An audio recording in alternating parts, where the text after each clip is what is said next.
مطالعہ پاکستان باب نمبر 3 انتظامی نظام 1973 کے آئین کے تحت وفاق اور صوبوں کے فرائض 1973 کے آئین کے تحت وفاق اور صوبوں کے فرائض کو ذیل میں بیان کیا گیا ہے۔ الف وفاق کے فرائض نمبر 1 وفاق اپنے تمام فرائض صدر پاکستان کے نام سے استعمال کرتا ہے اور وہی تمام فرائض طے کرتا ہے۔ نمبر 2 وفاق کے تمام فرائض وزیر اعظم اور اس کی کابینہ کے ذریعے سے سر انجام پاتے ہیں۔ نمبر 3 وفاق کے تمام فرائض کی انجام دہی کے لیے مجلس شورا پارلیمنٹ قوانین بناتی ہے۔ نمبر 4 وفاق یونین کو قائم رکھتا ہے اور اپنی تمام اکائیوں کے مفادات کا تحفظ کرتا ہے۔ نمبر 5 وفاق اپنی تمام اکائیوں کو پالیسی سازی میں مشورہ دیتا ہے اور تمام اطلاعات مہیا کرتا ہے۔ نمبر 6 وفاق ملکی معیشت کو بحال رکھتا ہے اور ٹیکس عائد کرتا ہے۔ نمبر 7 وفاق اندرونی و بیرونی تجارت کو منظم کرتا ہے۔ نمبر 8 وفاق اندرونی امن و امان کا ذمہ دار ہوتا ہے اور ملکی آزادی کا تحفظ کرتا ہے۔ نمبر 9 وفاق عدالتی نظام قائم کرتا ہے اور تمام اکائیوں کو انصاف مہیا کرتا ہے۔ نمبر 10 وفاق ملک کے دفاع کے لیے فوج رکھتا ہے اور ضرورت کے وقت جنگ کا اعلان کرتا ہے۔ صوبوں کے فرائض نمبر 1 صوبے اپنے تمام فرائض گورنر کے نام سے استعمال کرتے ہیں اور وہی صوبے کے تمام امور طے کرتا ہے۔ نمبر 2 صوبے اپنے تمام اختیارات وزیر اعلیٰ اور اس کی کابینہ کے ذریعے سے استعمال کرتے ہیں۔ نمبر 3 صوبائی فرائض کی انجام دہی کے لیے متعلقہ صوبائی اسمبلیاں قوانین بناتی ہیں۔ نمبر 3 صوبے اندرونی امن و امان کے ذمہ دار ہوتے ہیں۔ نمبر 4 صوبے معاشرتی خدمات یعنی تعلیم، صحت اور سماجی ترقی کے فرائض سر انجام دیتے ہیں۔ نمبر 5 صوبے معاشی ترقی کے لیے زراعت و آبپاشی کے فرائض سر انجام دیتے ہیں اور سڑکیں وغیرہ بناتے ہیں۔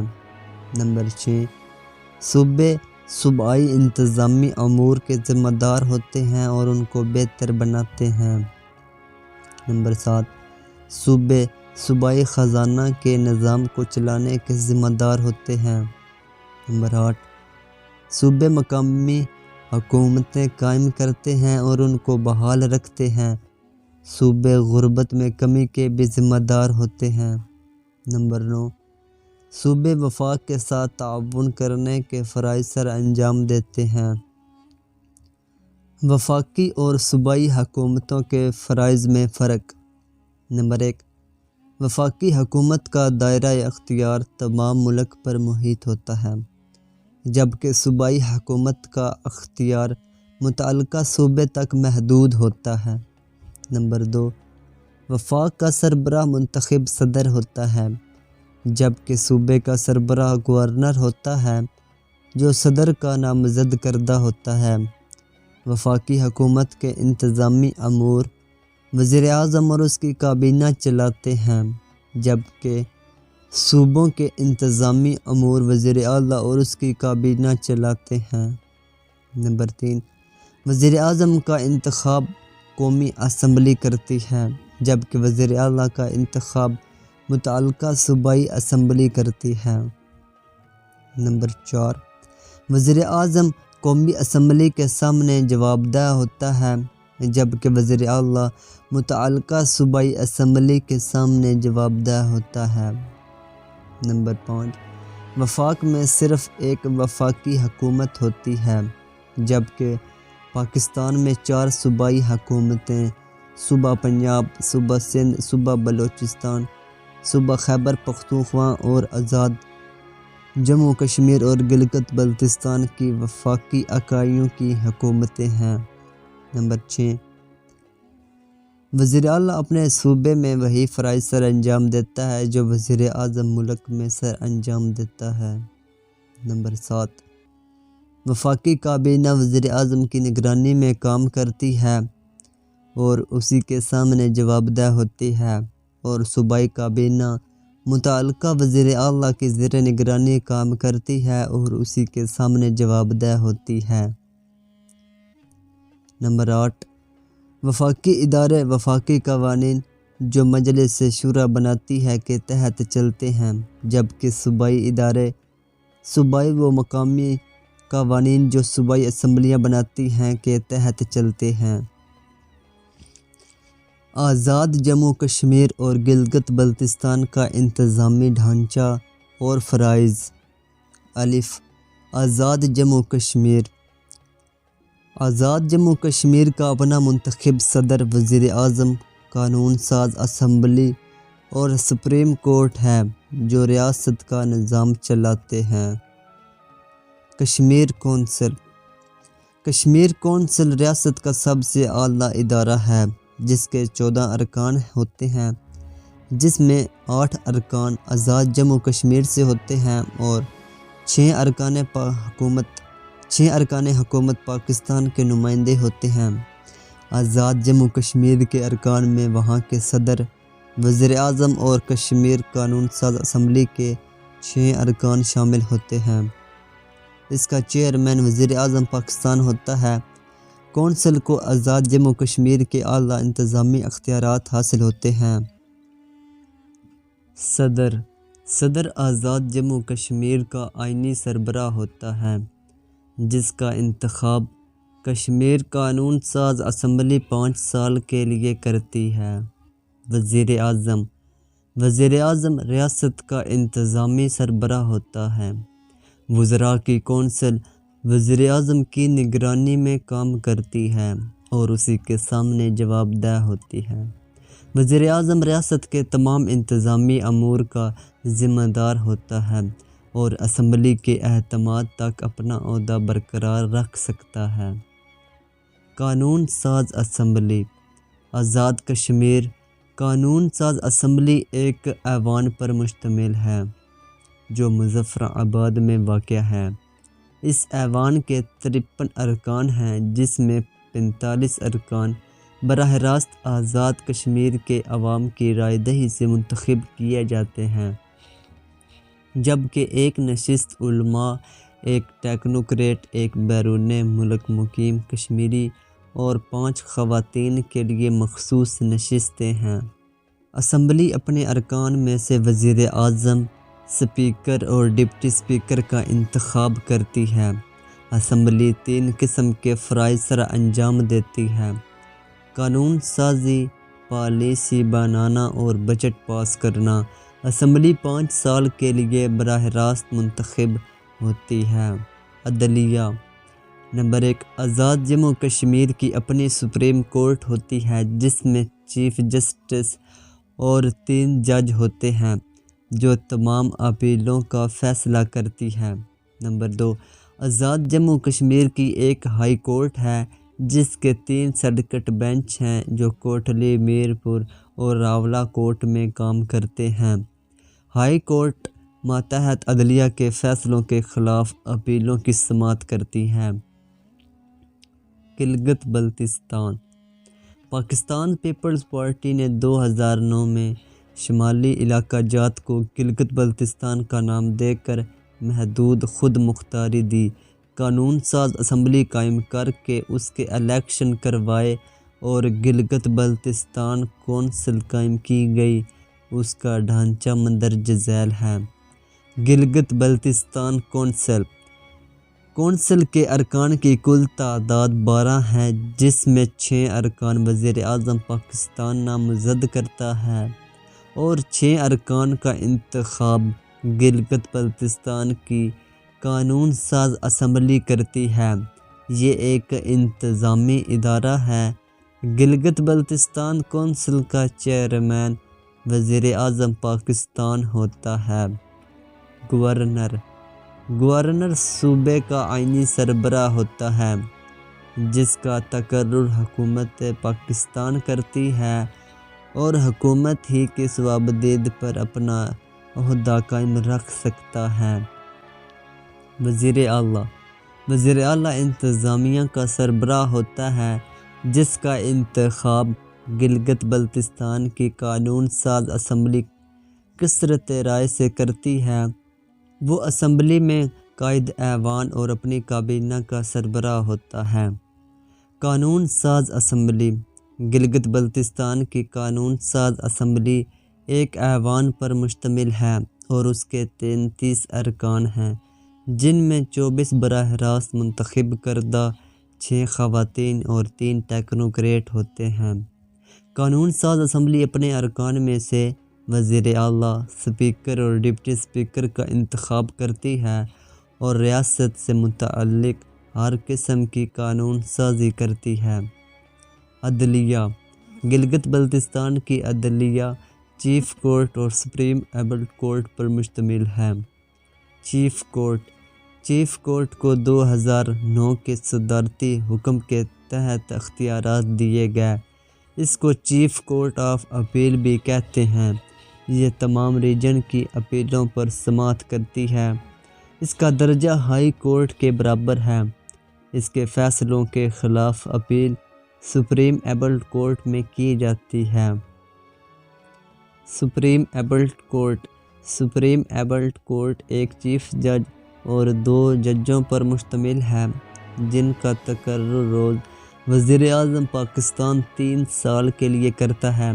اس کا درجہ سپریم کورٹ کے برابر ہے اور چیف کورٹ کے فیصلوں کے خلاف اپیلوں کا فیصلہ کرتی ہے۔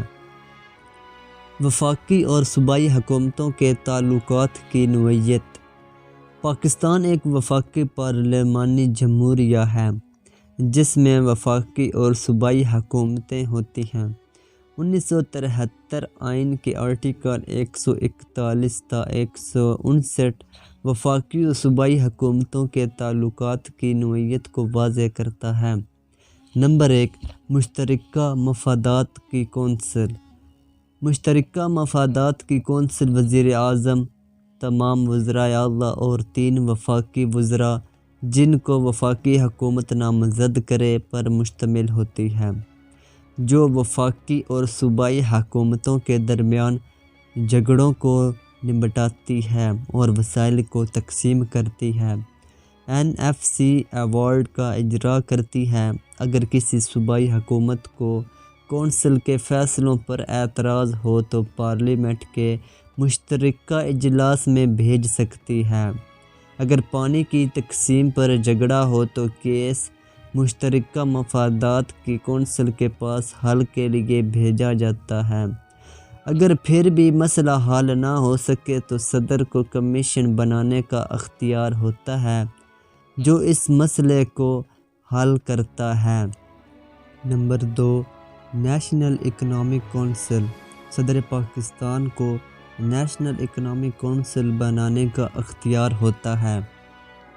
وزیر اعظم اس کونسل کا چیئرمین اور تمام صوبائی وزرائے اعلیٰ اور اس کے ممبر ہوتے ہیں جو ملک کی معاشی صورتحال کا جائزہ لیتے ہیں اور وفاقی اور صوبائی حکومتوں کو مناسب اقدام اٹھانے کی ہدایت کرتے ہیں۔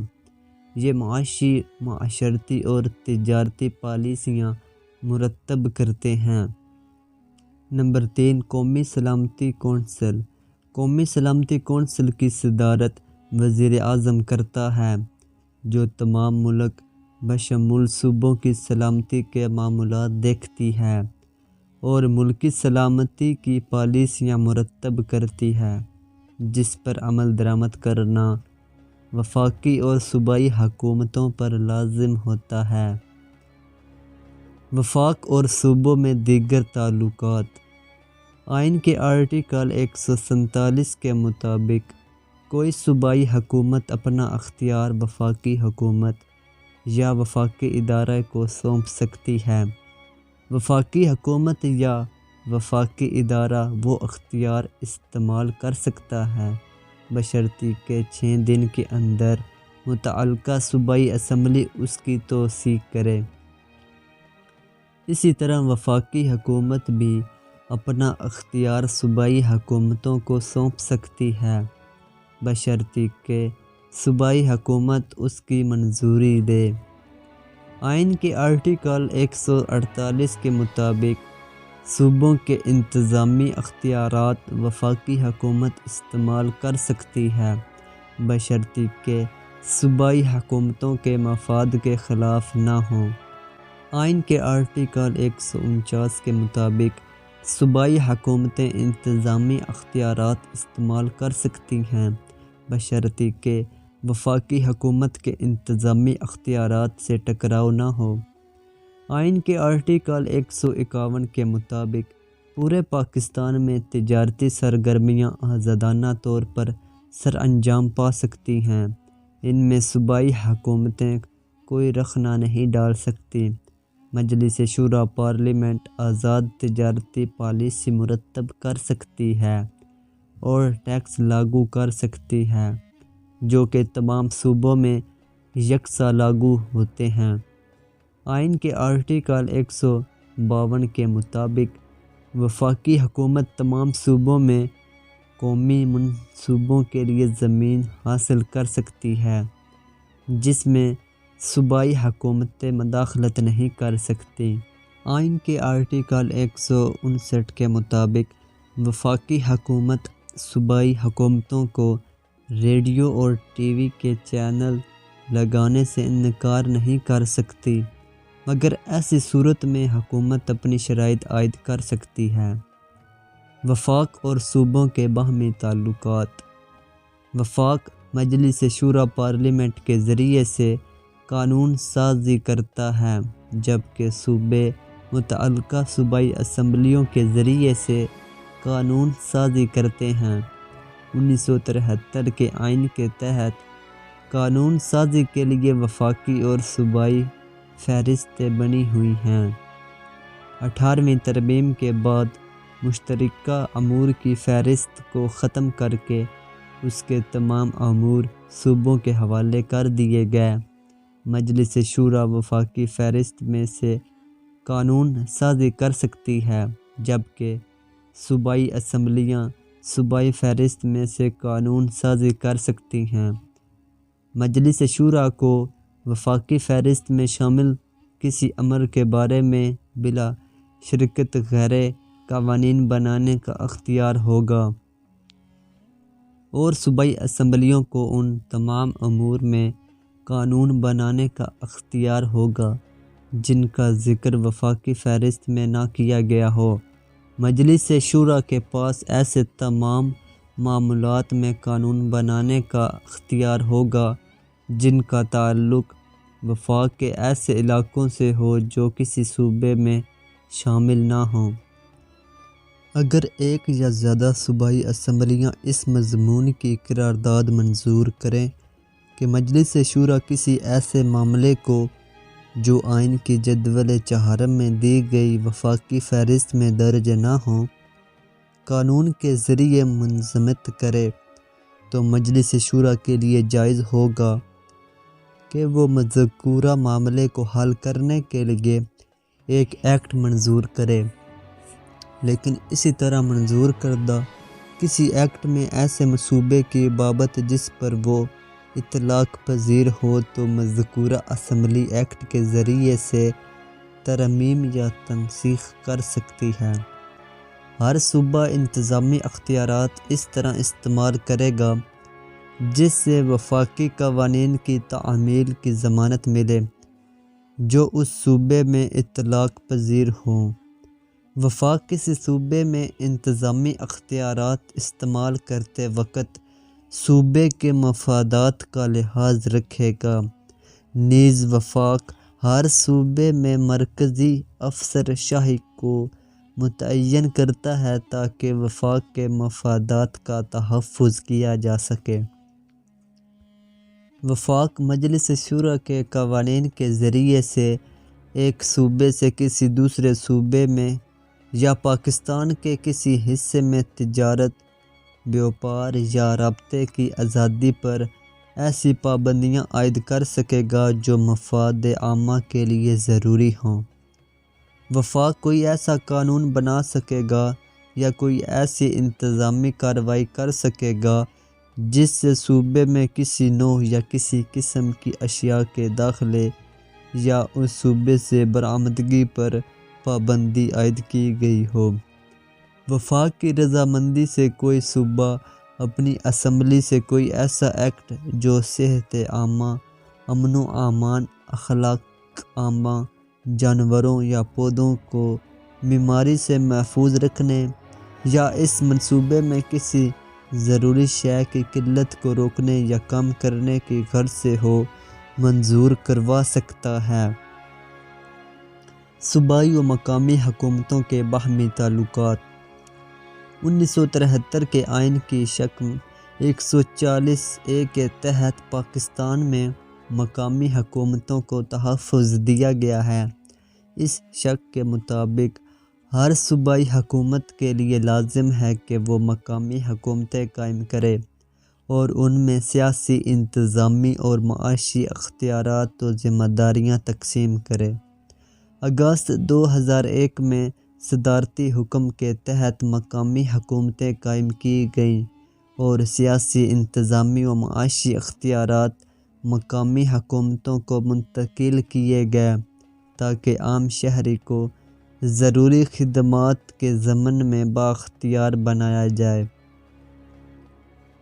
مقامی حکومتوں کے نظام میں وفاقی حکومت کے اختیارات جوں کے توں رہے، جبکہ صوبائی حکومتوں کے اختیارات اور ذمہ داریوں کو مقامی حکومتوں میں تقسیم کیا گیا۔ اس نظام کے تحت کمشنر، ڈپٹی کمشنر اور ضلع مجسٹریٹ کے عہدوں کو ختم کر کے اختیارات ناظم اور نائب ناظم کے حوالے کر دیے گئے۔ حالانکہ کمشنر اور ڈپٹی کمشنر اور ضلعی مجسٹریٹ صوبائی حکومتوں کے نمائندوں کے طور پر کام کر رہے تھے، اسی طرح ضلعی انتظامیہ پر صوبوں کے بجائے مقامی حکومتوں کو کنٹرول حاصل ہو گیا۔ اختیارات کی تقسیم کے منصوبے کے تحت صوبائی حکومتوں نے اپنے اختیارات مقامی حکومتوں کو تفویض کیے تھے، اس لیے صوبائی حکومتوں کو مقامی حکومتیں معطل کرنے کا اختیار حاصل تھا، یعنی اپنا اختیار واپس بھی لے سکتی تھیں۔ مقامی حکومتوں کو اپنے وسائل بڑھانے کے لیے ٹیکس لگانے یا ٹیکس میں اضافے کرنے کی اجازت بھی صوبائی حکومتوں سے لینا پڑتی تھی۔ اسی طرح مقامی حکومتوں میں اہم عہدوں پر افسران کا تقرر بھی صوبائی حکومتیں کیا کرتی تھیں۔ اختیارات کی تقسیم کے منصوبے کے تحت کوئی ضلعی حکومت ایسی نہ تھی جو خود مختار ہو یا جس پر صوبائی حکومت کو اختیار حاصل نہ ہو، اسی لیے جلد ہی مقامی حکومتوں کو ختم کر دیا گیا اور کمشنر، ڈپٹی کمشنر اور ضلعی مجسٹریٹ کے عہدے بحال کر دیے گئے اور تمام اختیارات صوبائی حکومتوں کو واپس کر دیے گئے۔ اختیارات کی تقسیم کے منصوبے میں ضلعی ناظم کا کردار بھی بڑا اہم تھا۔ وہ کسی نہ کسی سیاسی جماعت سے وابستہ تھا، اس لیے وہ فنڈ کی تقسیم بھی اپنی یا اپنی جماعت کی مرضی سے کرتا تھا، جس سے مقامی حکومتوں پر برے اثرات مرتب ہوئے۔ اگر صوبے میں مختلف سیاسی جماعت کی حکومت ہوتی تو ضلعی ناظم اپنا کام جاری نہ رکھ سکتا تھا اور مجبوراً اسے مستعفی ہونا پڑتا تھا۔ اختیارات کی تقسیم کے منصوبے کے تحت ضلعی پولیس افسران کا تقرر بھی صوبائی حکومتیں کیا کرتی تھیں اور افسران کو کبھی یہ تاثر نہ دیا گیا کہ وہ مقامی حکومتوں کے ملازمین ہیں اور نہ ان کو مقامی حکومتوں کے احکامات ماننے کے لیے مجبور کیا گیا۔ ان کے تبادلے کا اختیار بھی صوبائی حکومتوں کے پاس تھا، لہٰذا وہ صوبائی حکومتوں کے وفادار کے طور پر کام کرتے رہے۔ جون 2005 میں مقامی حکومتوں کے نظام میں تبدیلی لائی گئی اور مقامی حکومتوں کے اختیارات صوبوں کو دیے گئے۔ وزیر اعلیٰ تمام اختیارات کا حامل ہو گیا اور اسے ضلعی ناظم یا ضلعی حکومت کی تجاویز کو مسترد کرنے اور ضلعی ناظم کو ہٹانے کا اختیار بھی حاصل ہو گیا۔ ان تبدیلیوں کے ساتھ صوبائی حکومتیں صوبائی وسائل مقامی حکومتوں میں تقسیم کرنے کی پابند نہ رہیں، جبکہ مقامی حکومتوں کو اپنے منصوبے مکمل کرنے کے لیے مالی وسائل کی ضرورت ہوتی تھی۔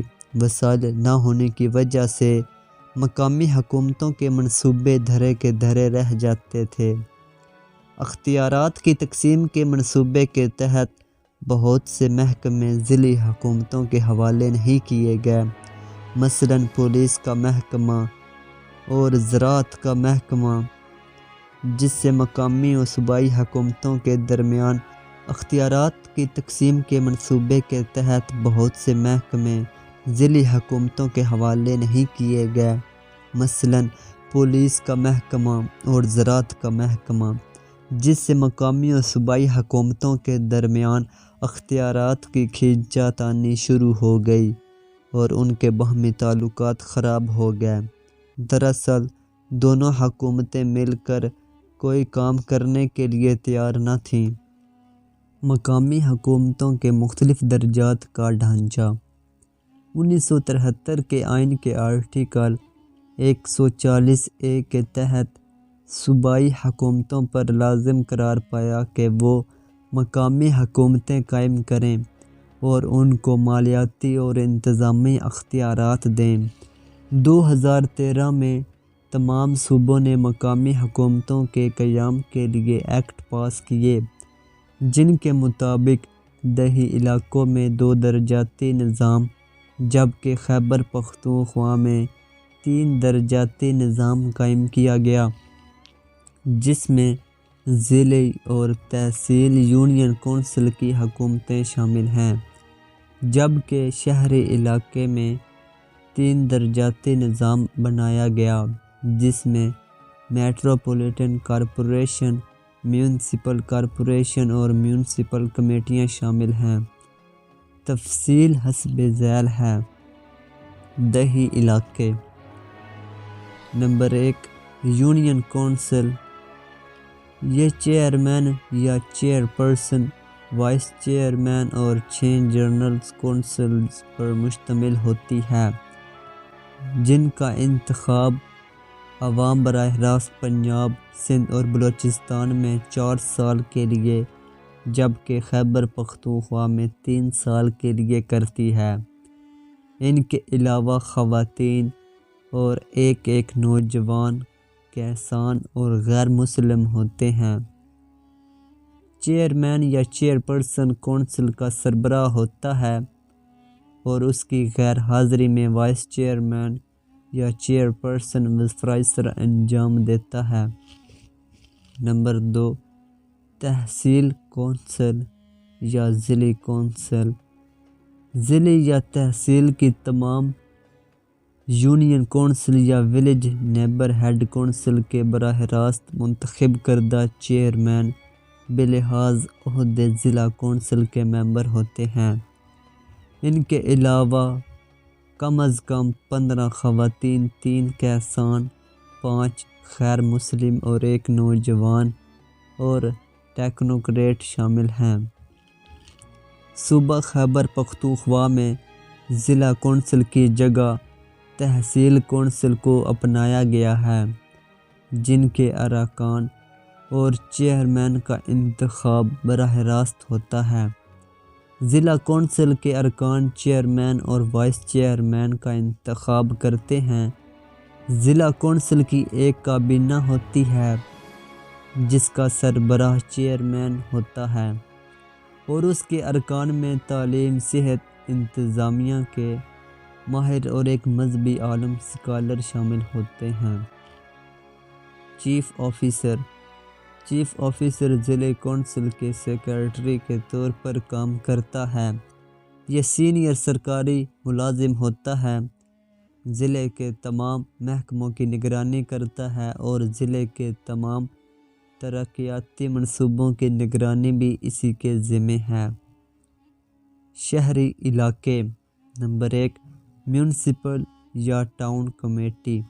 میونسپل یا ٹاؤن میں واقع تمام حلقوں سے براہ راست منتخب کردہ ارکان کونسلرز بلحاظ عہدہ کمیٹی کے ممبر ہوتے ہیں۔ ان کے علاوہ 5 خواتین، 3 غیر مسلم اور 2 لیبر ورکر اور 1 نوجوان شامل ہوتے ہیں۔ کمیٹی کے پہلے اجلاس میں چیئرمین اور وائس چیئرمین کا انتخاب کیا جاتا ہے۔ چیئرمین کمیٹی کا سربراہ ہوتا ہے اور اس کی غیر حاضری میں وائس چیئرمین کام کرتا ہے۔ چیف آفیسر، یہ چھوٹے درجے کا سرکاری ملازم ہوتا ہے، تمام محکموں میں رابطہ قائم کرتا ہے اور تمام امور کی نگرانی کرتا ہے۔ Municipal corporation.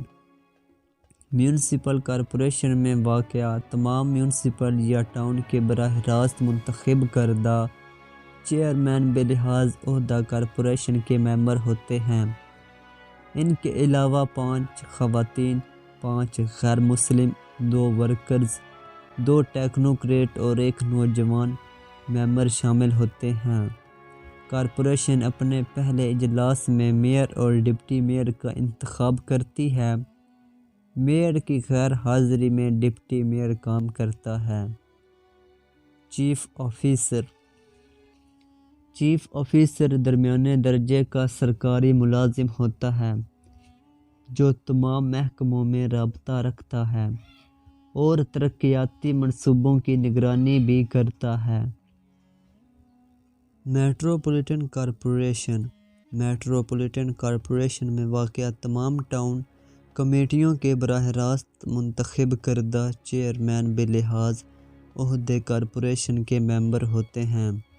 ان کے علاوہ مخصوص نشستیں جن میں 25 خواتین، 5 ورکرز، 2 نوجوانوں اور 10 غیر مسلموں کے لیے مخصوص ہوتی ہیں۔ میٹروپولیٹن کے پہلے اجلاس میں لارڈ میئر اور ڈپٹی میئر کا انتخاب مشترکہ پینل میں کارپوریشن کے موجود ارکان اکثریت سے کرتے ہیں۔ لارڈ میئر میٹروپولیٹن کا انتظامی سربراہ ہوتا ہے اور اس کی عدم موجودگی میں ڈپٹی میئر کام کرتا ہے۔ Chief officer. چیف آفیسر اعلیٰ درجے کا سرکاری ملازم ہوتا ہے جو تمام محکموں کی نگرانی کرتا ہے اور تمام محکموں میں رابطہ قائم رکھتا ہے اور ترقیاتی کاموں کی نگرانی بھی اسی کے ذمہ ہوتی ہے۔ مختلف سطح پر مقامی حکومتوں کے فرائض۔ نمبر 1، union council village neighbourhood council کے فرائض۔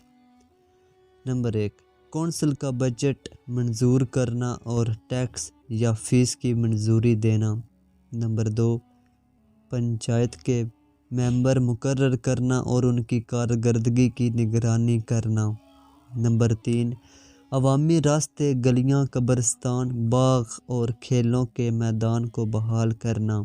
نمبر 4، عوامی راستوں اور گلیوں میں روشنی کا بندوبست کرنا۔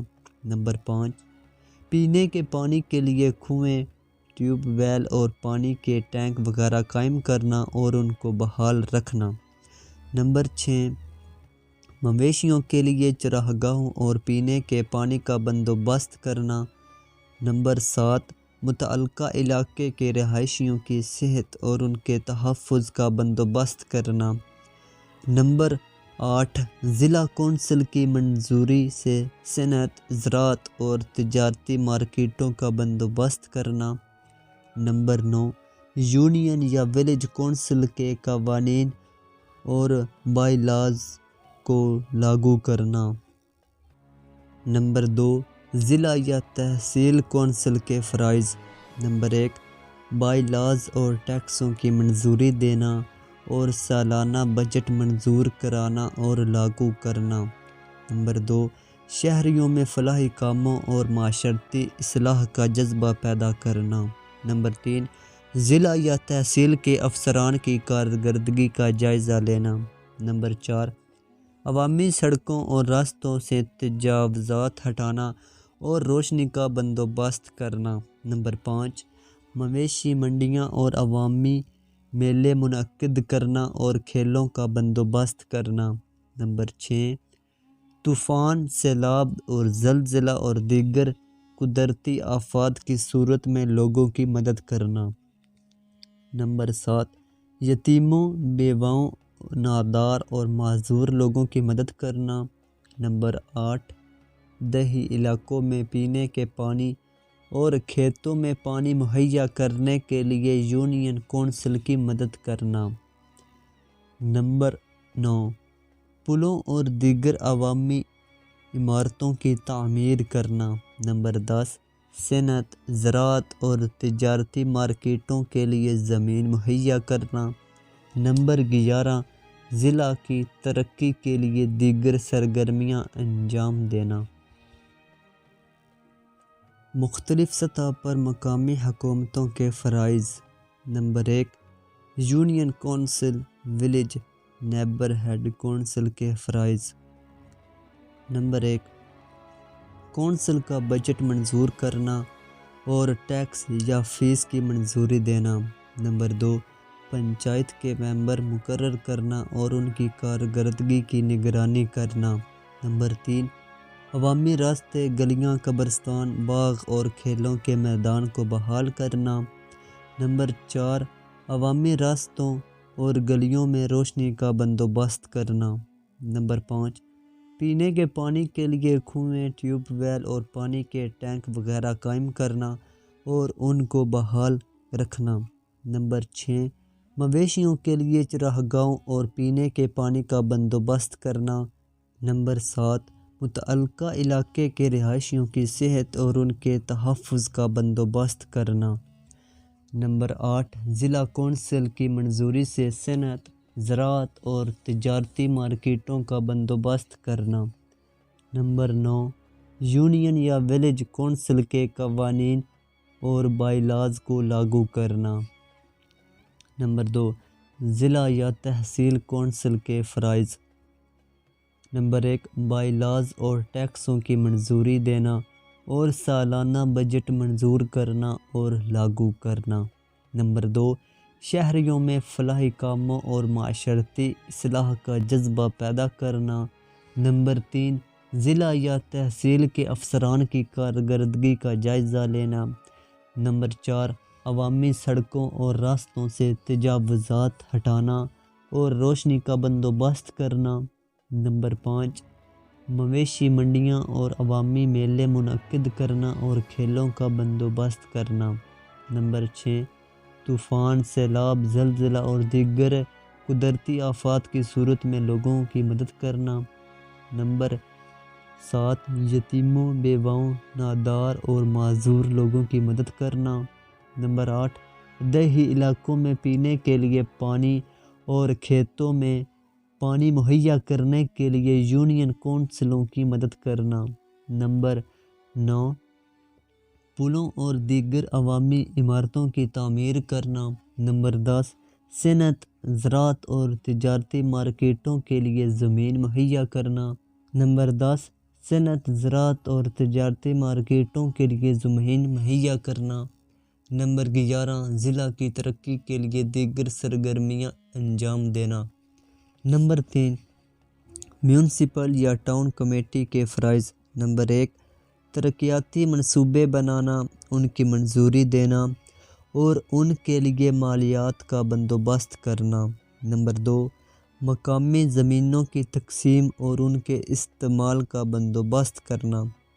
نمبر 3، صنعت، زراعت اور تجارتی مارکیٹوں کے لیے زمین مہیا کرنا اور ان کا بندوبست کرنا۔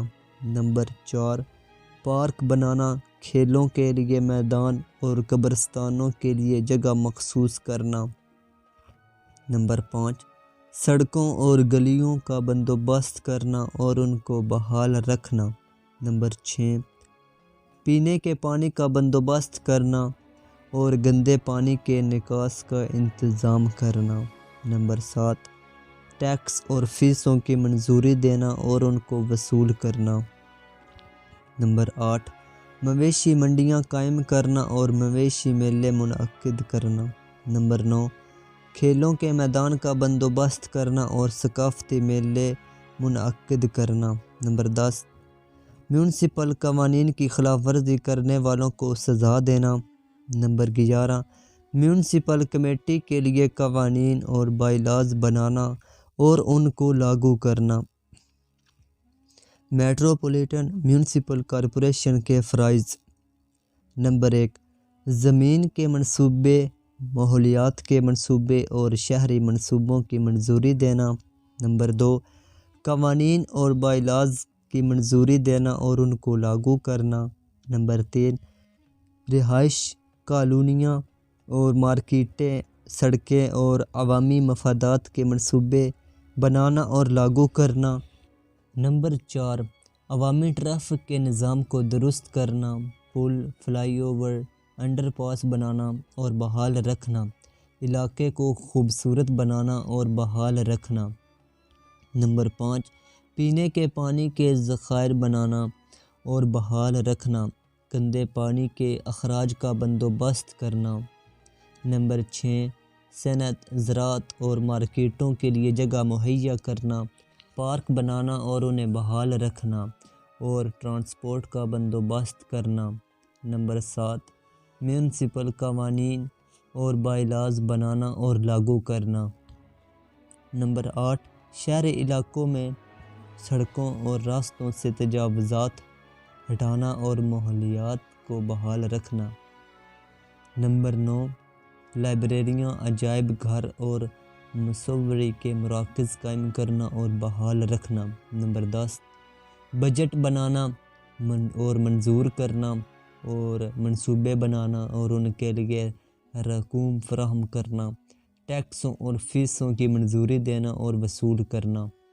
نمبر 11، کھیلوں کا بندوبست کرنا اور ثقافتی میلوں اور مویشی منڈیوں کو منعقد کرنے کے لیے بندوبست کرنا۔ نمبر 12، ہر قسم کے لائسنس، پرمٹ اور اجازت نامے جاری کرنا۔ نمبر 13، بیواؤں، یتیموں اور معذوروں اور قدرتی آفات کے متاثرین کی مدد کرنا۔